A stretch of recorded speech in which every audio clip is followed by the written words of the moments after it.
तो एपिसोड के स्टार्टिंग में दिखाया जाता है तेंशा मेह को उठा लेता है और कह रहा होता है चलो मैं तुमको वहाँ पर ले चलता हूँ। और फिर वो वहाँ से जाने लगता है। तभी दिखाते हैं पीछे से बीन उसको आवाज़ देते हुए कह रहा होता है तुम यहीं पे रुको, मैं ये मानता हूँ कि तुम पावरफुल हो, लेकिन ये सपना बिल्कुल भी मत देखना कि तुम यहाँ से जा सकते हो। दिखाते तेंशा उससे कह रहा होता है क्या तुम्हें पता है कि मैं कहाँ जा रहा हूँ, ऐसा लगता है कि तुम लोग सहयोगी हो। दिखाते हैं बीन कह रहा होता है मास्टर बू को कुछ तय करने के लिए जियांग गैंग की ज़रूरत है, तो तुम अब उन्हें बचाने जा रहे हो। तेंशा कहता है तुम मुझे रोक नहीं सकते। दिखाते हैं बीन उससे कहता है तो क्या तुम मरना चाहते हो। और फिर तभी दिखाते झिंझू बीच में जाती है और उसे बोलती है रुक जाओ। दिखाते हैं बीन उससे क्या होता है झिंझू क्या तुम मास्टर बू को धोखा दे रही हो। झिंझू कहती है ये तो एकदम बकवास है, मैं मास्टर भू को धोखा नहीं दे रही हूँ, मैं नहीं चाहती कि तुम मेरे ड्रैगन क्लॉ बैटल की लड़ाई में इंटरफेयर करो। ब्रदर तेंशिया प्लीज़ चेंजियांग को बताना कि ड्रैगन क्लॉ बैटल की लड़ाई अभी ख़त्म नहीं हुई है और उसे कुछ नहीं होना चाहिए। तेंशा कहता है चिंता मत करो, मैं चेंजियांग को बता दूंगा। और फिर दिखाते हैं वो झिंझू की तरफ देखता है और कह रहा होता है मनी मन में ये लड़की भी। और फिर इसके बाद हमें दिखाते हैं वो चिल्लाते हुए झिंझू से कहता है रास्ते से हटे आओ, ऐसा मत सोचो कि मैं तुम्हें गोली मारने की हिम्मत नहीं कर सकता क्योंकि तुम्हारे पास मास्टर बू का एहसान है।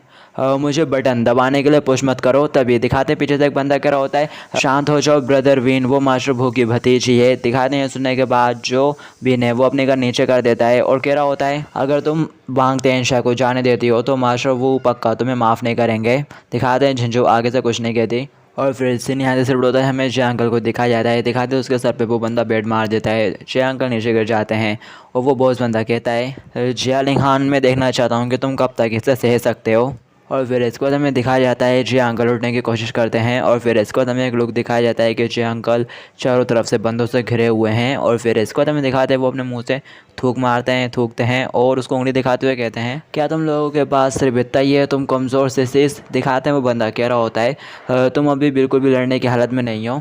चलो देखते हैं कि ये बेड तुम्हारे सर से ज़्यादा स्ट्रॉन्ग है या नहीं। और ऐसा कहते हुए वो उसके सिर के ऊपर बेड मारने वाला होता है कि तभी यहाँ पर एक बेग उड़ते हुए आता है जो कि उसके सर से टकराता है। और फिर दिखाते वो मुड़ते हुए कह रहा होता है कौन था। और फिर इसके बाद हमें दिखाया जाता है वो पीछे साइड देखता है तो वो तेंशा होता है। तेंशा उसे कहता है यहाँ पर तो बहुत सारे लोग हैं जो कि एक ओल्ड मैन को बुली कर रहे हैं और मैं ये बिल्कुल भी नहीं देख सकता। ब्रेड तुम लोगों की हिम्मत कैसे हुई तेंशा गैंग के लोगों को टच करने की, तुम निश्चित रूप से बुलीज हो। दिखाते हैं जिया अंकल भी उसकी तरफ देखते हैं और कहते हैं अरे तेंशा और मैं। और फिर दिखाते हैं मैं भी अपने डैड की तरफ देखती है और कहती है डैड। और फिर इसके बाद हमें दिखाया जाता है चेंजियांग भी देख रहा होता है वो ब्रदर तेंशा यहाँ पर आ गया। दिखाते हैं जो तेंशा है वो उसे कह रहा होता है तुम जियांग टाओ हो ना, क्या तुम जियांग टाओ हो। दिखाते हैं सुनने के बाद वो कह रहा होता है वांग तेंशा गुस्से से और कह रहा होता है परफेक्ट, बाप का कर्जा बेटा चुकाएगा, उसे मार डालो। और फिर इसको तो हमें दिखाते हैं सीन यहाँ से शिफ्ट होता है। दिखाया जाता है जो बीन है वो झिंझू को एक जोरदार लपाड़ा मारता है और उसे कह रहा होता है धोखेबाज, कोई भी तुम्हें प्रोटेक्ट नहीं कर सकता भले ही मास्टर बू यहाँ हो। और फिर तभी यहाँ पर हमें दिखाते हैं मास्टर बू आ जाता है और कह रहा होता है तुम इतने पागल क्यों हो रहे हो, तुम तो अपने लोगों को ही मार रहे हो। दिखाते हैं झिंझू भी ये सुनती है और थोड़ी घबरा सी जाती है और सरप्राइज भी हो जाती है। और फिर इसको हमें दिखाते हैं जो मास्टर बू है वो बीन से कह रहा होता है मैंने तो तुम्हें कभी नहीं सिखाया कि तुम एक औरत पर हाथ उठाओ। दिखाते हैं जो बीन है वो उससे कह रहा होता है मास्टर बू आप यहाँ पर क्यों आ गए। दिखाते हैं जो मास्टर बू है वो कह रहे होते हैं तुम्हारे चेहरे के साथ क्या हुआ बीन। दिखाते हैं जो बीन है वो कह रहा होता है मास्टर बू ये झिंझू है ना, उसने जो मैं वांग तेंशा के ऊपर शूट कर रहा था तो उसने मुझे ब्लॉक कर दिया, उसके ऊपर मारने नहीं दिया, ऐसा बोल रहा होता है उससे। तभी दिखाते हैं जो मास्टर बू है वो उसे चुप करा देते हैं और कह रहे होते हैं मुझे तुमसे सुनने की कोई ज़रूरत नहीं है, मैं क्या कहते हैं झिंझू के मुँह से सुनूंगा, वही मुझे कहेगी। दिखाते हैं फिर वो झिंझू के पास पहुँच जाते हैं। दिखाते हैं झिंझू घबरा जाती है और कह रही होती है अंकल बू। दिखाते हैं जो मास्टर बू है वो उसके चेहरे पे हाथ रखते हैं और कह रहे होते हैं डरो मत, बस मुझे सच बताओ, भले ही तुमने कोई गलती की हो मैं तुमको हिट नहीं कर सकता खुद से, ज़्यादा से ज़्यादा मैं बस तुमको जान से मार डालूंगा। और फिर सीन यहाँ से शिफ्ट होता है। दिखाते हैं तेंशा जियांग टाओ को एक ज़ोरदार पंच मारता है जिससे वो दूर घसीटता हुआ जाता है। और फिर दिखाते हैं उसके बंदे भी ढेरों के नीचे पड़े हुए रहते हैं। दिखाते हैं जो जियांग टाओ है वो सोच रहा होता है तो ये अंडरवर्ल्ड के बॉस की पावर है। दिखाते तेंशा उसे कह रहा होता है क्या तुम नहीं चाहते थे कि मैं अपने पापा का डेब्स पे करूं कोई और आखिर तुमने एल्डर जिया और मेरे सबॉर्डिनेट को इंजर्ड करने की हिम्मत कैसे की। कोई फर्क नहीं पड़ता कि आज कितने लोग आते हैं, कोई भी तुमको नहीं बचा सकता। दिखाते जियांग टाओ उठने लगता है और कह रहा होता है रुको। तभी दिखाते तेंशा उसकी नहीं सुनता, उसमें वो एक जोरदार किक मारता है। बट तभी यहाँ पर हमें दिखाते हैं किसी और की किक तेंशा की किक को ब्लॉक कर देती है और ये क्याओबू रहता है और दोनों एक दूसरे के आमने सामने होते हैं। दिखाते हैं क्याओबू उसे कहता है ब्रदर तेंशा ये मेरा आदमी है, क्या तुम मेरे खातिर पीछे हट सकते हो। तेंशा कहता है क्या मैं दया दिखाऊं, श्योर। और फिर ऐसा कहते हुए वो क्याओबू को एक जोरदार पंच मारता है और फिर इसको हम दिखाते हैं क्याओबू बदले में तेंशा को मारता है और फिर इसको हम दिखाते हैं तेंशा उसको बहुत सारे पंचेस मारता है और क्याओबू भी शुरू होता है, बच जाता है उसके पंचेस से और एक उसको नाक में लगता है। फिर दिखाते हैं वो भी एक तेंशा को मारता है और फिर दिखाते हैं वो भी चिल्लाते हुए आगे बढ़ता है एक पंच मारने के लिए और तेंशा भी, और फिर दोनों ही एक दूसरे के आमने सामने होते हैं और एक दूसरे के चेहरे पे पंच मारते हैं। और फिर इसके बाद हमें दिखाया जाता है वो दोनों आमने सामने खड़े रहते हैं और जो तेंशा है वो सोच रहा होता है क्याओबू में वाकई में कुछ तो बात है, चेन जियोंग वाकई में काफ़ी ज़्यादा लकी था जो लास्ट टाइम वो इसके खिलाफ जीत गया था। क्याओबू सोचा होता है तो ये वांग तेंशा की असली एबिलिटी है, कोई हैरानी की बात नहीं कि क्याओबीन के साथ इसका तो कोई मुकाबला नहीं, क्याओबीन का इसके साथ कोई मुकाबला नहीं, ऐसा कुछ। और फिर यहाँ पर हमें दिखाते हैं तभी जियांग बोल पड़ता है मास्टर बू वांग तेंशा को चलो अब लोग साथ में मिलकर मार देते हैं, साथ में मिलकर काम करते हैं उसे मारने के लिए, फिर जो तेंशा गैंग वो तुम्हारी होगी। दिखाते हैं क्याओबू उसकी बात सुनने के बाद कहता है ओह ये तो काफ़ी ग्रेट आइडिया है और फिर वो उसे बेवकूफ़ कहते हुए उसके पेट में एक ज़बरदस्त पंच मारता है जिससे वो दूर जाके गिरता है। और फिर दिखाते हैं जो क्याओबू है वो उससे कहता है चुप हो जाओ वरना मैं तुम्हें पहले मार दूंगा, भले ही तुम अभी भी मेरे लिए यूज़फुल हो। दिखाते हैं जियांग आगे से कुछ नहीं कहता और फिर इसको तो हमें दिखाते हैं तेंशा क्याओबू से बोलता है क्याओबू क्या तुम वाकई में श्योर हो कि तुम उसको प्रोटेक्ट करना चाहते हो। क्याओबू कहता है ऐसा लगता है कि ब्रदर तेंशा का आज काफ़ी ज़्यादा सीरियस किलिंग इंटेंट है, अब जबकि ऐसा कैसे तो क्यों ना हम कोई डील करें। दिखाते हैं सुनने के बाद तेंशा काफ़ी सरप्राइज होता है और उससे बोलता है कौन सी डील, कैसी डील।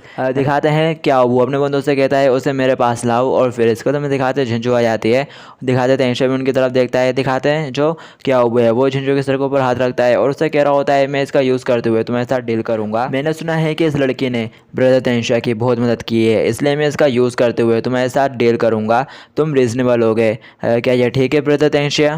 तेंशा कहता है क्या तुम मुझसे मजाक कर रहे हो क्याओबू, तुम अपने ही आदमियों में से किसी का यूज़ करके मेरे साथ डील कर रहे हो, हमें इस लड़की से परिचित नहीं हो, तुम इसका जो चाहे वो कर सकते हो। दिखाते हैं क्याओबू कहता है तुम गलत समझ रहे हो ब्रदर तेंशा, मैं तुम्हारे साथ डील करने के लिए झिंझू का यूज़ नहीं कर रहा हूँ, लेकिन वो इस बात को रिप्रेजेंट करेगी कि हम ड्रैगन क्लो बैटल के फाइट जीतते हैं या हारते हैं। झिंझू उस चीज़ को बाहर निकालो। दिखाते हैं सुनने के बाद जो झिंझू है वो अपने पास से वो ड्रैगन क्लो बैटल का कार्ड निकालती है और फिर दिखाते हैं कि अब उस कार्ड को हाथ में पकड़ा हुआ रहता है और तेंशा से कहता है ये कैसा रहेगा ब्रदर तेंशा, मैं तुमको उस कचड़े के बदले में ये दूंगा, तुम इससे नुकसान में नहीं हो गए है ना। दिखाते तेंशा सोच रहा होता है एडल जिया और चेन जियोंग की जान जोखिम में होगी अगर ये ऐसे ही कंटिन्यू रहा। और फिर दिखाते तेंशा कहता है ठीक है डील रही, उसे टॉस करो।